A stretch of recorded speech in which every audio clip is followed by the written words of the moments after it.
गर्दी के मुकदमात काटे गए, उसके बाद फवाद चौधरी को आज पुलिस की जानिब से दोबारा से रिमांड तलब किया गया। ये मोबाइल का, लैपटॉप का बरामदगी करके क्या ये देखना चाहते हैं? नहीं, उनको जुडिशियल कर दिया गया था और उन्होंने कहा कि नहीं, हम लोग चाहते हैं कि इनको दोबारा रिमांड दिया जाए, इनका लिया जाए। क्या लेंगे रिमांड में भाई? वो ये कह रहे हैं कि हम इनकी जो वीडियो है दोबारा फोरेंसिक करा के चेक करेंगे। जो लाहौर में एक लेबॉर्ट्री है जो बताएगी कि जो बयान दिया गया आइदर ये फवाद या ये कोई और है। वो तो खड़ा होकर आज फवाद चौधरी ने कोर्ट में खड़े होकर बोला है ऑनरेबल जज के सामने कि मैं अपने अल्फाज का पाबंद हूँ, मैंने जो कहा बिल्कुल ठीक कहा। तो ये किस चीज़ की फोरेंसिक और कराना चाहते थे? ये चीज़ को इसलिए लिंगर करना चाह रहे हैं कि ये एक मैसेज देना चाहते हैं कि भाई हम जोर ज़बरदस्ती के साथ पाकिस्तान की सबसे बड़ी जमात को रोकेंगे, जो हो नहीं सकता। ये 22 करोड़ लोगों की जमात है इमरान खान। और सबसे बढ़ के बात यह है कि अब जो महंगाई का बॉम्ब इन पे फाड़ा गया आवाम के ऊपर, उससे आटा महंगा हो गया, बिजली महंगी होने जा रही है। IMF के जो न्यू जिसके साथ टर्म्स एंड कंडीशन हुई उसमें गैस के टैरिफ रिवाइज हो रहे हैं, पेट्रोल आपका 300 जाने लगा, डॉलर आपका किधर जंप करके चला गया। तो आवाम को क्या बेवकूफ़ समझते हैं कि एक फवाद को बंद करेंगे तो ये सब रोक लेंगे?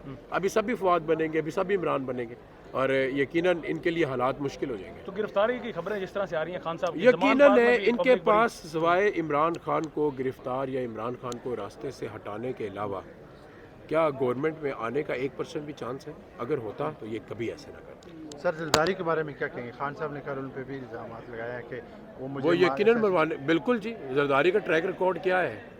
तो हम तो बचपन से सुनते आ रहे हैं, परसेंटेज के नाम से थे एंड क्रिमिनल रिकॉर्ड है। तो आप क्या समझते हैं कि एक बंदा अकेला वो मुस्लिम लीग नून को पंजाब में वॉश आउट कर देता है? वो सिंध में इंशाल्लाह गवर्नमेंट बनाने जा रहा है। तो सिर्फ मुझे ये बता दें कि इन सब के लिए थ्रेट एक इमरान खान है, तो वो तो हर हरबा इस्तेमाल करेंगे ना जी। GIT के साथ क्या शुगर लगा, क्या ड्रामा लगा। तो ये यकीनन बस जब तक ये पाकिस्तान की नहीं सोचेंगे तब तक कुछ नहीं हो सकता और इन हरबों से एक पॉलिटिकल जमात दब नहीं सकती। मरीम नवाज भी वापस आ रही हैं, अब उनका जो बयानिया होगा तो फिर से जनरल बाजवा को भी टारगेट करेंगे। तो PTI इस मामले में उनकी इंटरनल मीटिंग हुई है आपस में, देखिए उनका किस बात का साथ देगी? हमको उनके साथ कोई कोalition में तो नहीं है, हम इनके खिलाफ हैं। हमारा एक अपना बयानिया है और वो बयानिया ये है कि जो हमने नुकसान उठाया रजीम चेंज के सिलसिले में, उससे पाकिस्तान का नुकसान हुआ है। ये नुकसान एक पॉलिटिकल स्टेबिलिटी के बाद आ सकता है जो कि फ्री एंड फेयर इलेक्शन के वजह से हो सकते हैं। तो मरीम नवाज का क्या बयानिया है? वालिद साहब की पकाई देगों पे बैठना बड़ा आसान है।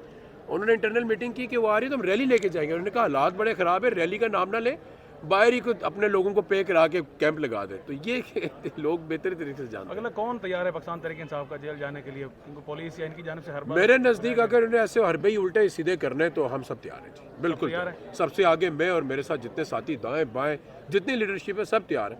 आप ऐसे आवाज़ को तो नहीं, फ्रीडम ऑफ स्पीच है, इसको नहीं दबा सकते। पंजाब के इलेक्शन होते नजर आ रहे हैं? बात फिर मुंशी पे आ जाएगी।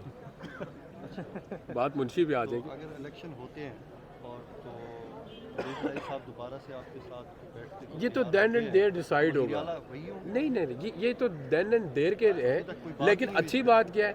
अच्छी बात यह है कि जो हमारी उनके साथ और उनकी हमारे साथ कमिटमेंट रही ना, वो डिस्पाइट ऑफ ऑल ऑड्स के जितना शोर मचा के नहीं होगा, वंडराज है वो नहीं मानेंगे, उन्होंने अपनी बात को पूरा किया। तो मेरे ख्याल में ये तो अब जब इलेक्शन होगा उसके नताइज के ऊपर फिर ही बात की जाएगी। पॉलिटिकल